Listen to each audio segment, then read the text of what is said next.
प्रकारची आहे। एक व्हिडिओ व्हायरल झाला, संजय शिरसाट त्याच्यामध्ये दिसतायत, बॅगा भरून पैसे आहे आणि संजय शिरसाट दिसतायत. व्हिडिओ खरा खोटा नंतरचा भाग आहे, पण तुमच्या पक्षावर अशा पद्धतीने एका मागोमाग एक संकट येत आहे. काल तो व्हिडिओ व्हायरल झाला मारण्याचा, हा व्हिडिओ व्हायरल झाला. तुमच्या पक्षासंदर्भात व्हिडिओ काय नाही, त्याची सत्यता तपासून पडताळणी करून पाहावं लागेल, कारण अशा पद्धतीचे आरोप प्रत्यारोप जिंदाबाद मुर्दाबाद राजकारणामध्ये सातत्यानं चालत असते. परंतु कोणताही लोकप्रतिनिधी हा जेव्हा विधिमंडळाचा सदस्य होतो तर तो जनतेच्या मताचा आशीर्वाद घेऊन या ठिकाणी होतो आणि सातत्यानं जेव्हा या ठिकाणी जनता ही त्याचं काम पाहून निवडून देते तेव्हा तो एक चांगला लोकप्रतिनिधी म्हणून जनतेचा सेवक म्हणून या ठिकाणी आपली भूमिका पार पाडत असतो. आणि मग त्या ठिकाणी त्याला जेव्हा लोकप्रतिनिधी होतो, जेव्हा त्याला वेगवेगळी संधी काम करायला मिळते, मंत्रीपद मिळते, तेव्हा सुद्धा तो चांगलं काम करायचा प्रयत्न करत असतो. परंतु अनेक वेळा आरोप प्रत्यारोप होणं हे या ठिकाणी सातत्यानं राजकारणामध्ये चालू राहते. परंतु माझ्या माहितीनुसार संजय शिरसाट हे अतिशय चांगलं काम करत आहे. संजय गायकवाड यांच्यावर गुन्हा दाखल झालेला आहे. विधिमंडळाचे सदस्य संजय गायकवाड यांच्यावर जे काही मधल्या काळामध्ये प्रकार झाला त्याच्या संदर्भात गुन्हा दाखल झाला आहे की नाही या संदर्भात मला या ठिकाणी माहिती नाही. परंतु जो काही प्रकार झालेला आहे त्या प्रकारामागची भूमिका सुद्धा जनतेसमोर किंवा लोकांसमोर किंवा अनेक बाबी येणं फार गरजेचं आहे.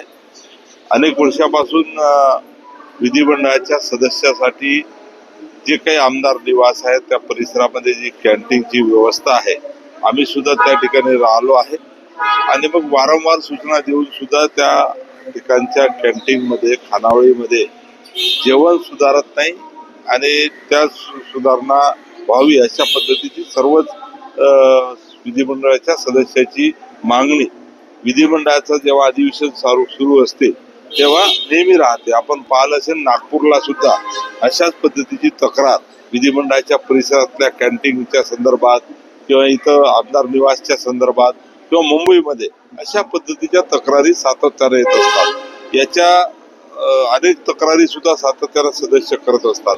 परंतु आता हा जो काही प्रकार झाला, सन्माननीय सदस्य खरं तर या ठिकाणी आयुधाचा वापर करून या सर्व गोष्टी सभागृह चालू असताना मांडू शकले असते आणि त्याची दखल सुद्धा तात्काळ घेता आली असती.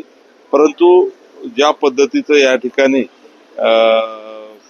प्रकार झाला त्या संदर्भात आमचे शिवसेनेचे पक्षाचे मुख्य नेते सन्माननीय एकनाथरावजी शिंदे साहेब यांनी त्यांच्याशी त्यांचं बोलणं झालेलं आहे आणि कॅन्टीनच्या संदर्भात सुद्धा ज्या काही तक्रारी सदस्यांच्या होत्या त्या कॅन्टीनवर सुद्धा त्याची तपासणी केलेली आहे. त्याचा परवाना आणि बाकीच्या सर्व गोष्टी जे कायदेशीर आहेत त्या सुद्धा या ठिकाणी लवकर होणार आहे. पावसामुळे विदर्भामध्ये मोठ्या प्रमाणात शेती पिकाचं नुकसान झाले, आपल्या मतदारसंघातही झाले, काय मागणी राहील आपली आणि कधीपर्यंत नुकसान भरपाई देण्यासाठी प्रयत्न आहे?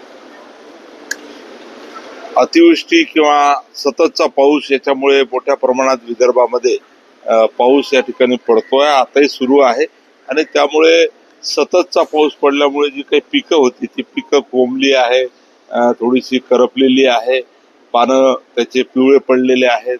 अशा सर्व गोष्टी तक्रारी सध्या आहेत आणि या सर्व गोष्टीचं खऱ्या अर्थानं पाऊस थांबल्यानंतर सर्वेक्षण माननीय मुख्यमंत्री आणि सर्व कॅबिनेटमध्ये जी चर्चा झालेली आहे सर्वेक्षण होणार आहे. अतिवृष्टीमुळे किंवा चक्रीवादळामुळे जे जे नुकसान झालेलं आहे, कुठे विजा पडल्या तिथे प्रशासनाला स्टँडिंग सूचना आहे, तिथं मदत या ठिकाणी आम्ही देतोच आहे. परंतु ज्या ज्या ठिकाणी नुकसान होईल त्या त्या ठिकाणी सर्व नुकसानीची भरपाई या ठिकाणी सरकार देणार आहे अशी भूमिका सरकार